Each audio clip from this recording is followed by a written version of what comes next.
hijo de mierda, una casa pequeña, un amor aplastado por impuestos y deudas, unos niños pequeños aprendiendo en la escuela la vida de los esclavos en el siglo XXI.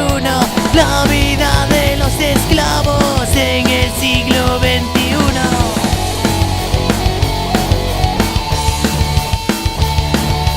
La vida de los esclavos en el siglo XXI.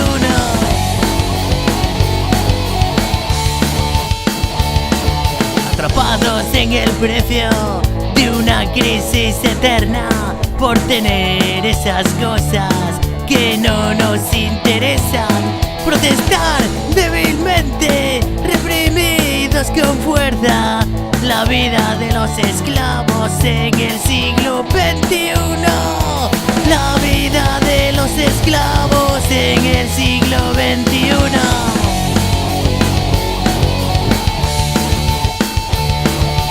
La vida de los esclavos en el siglo XXI.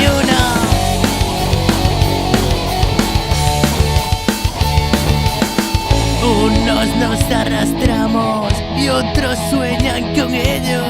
Unos se desesperan, otros se suicidan, buscando una manera de librarse de esto, de una vida de esclavos en el siglo XXI.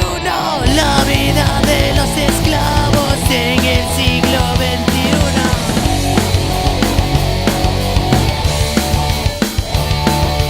La vida de los esclavos en el siglo XXI.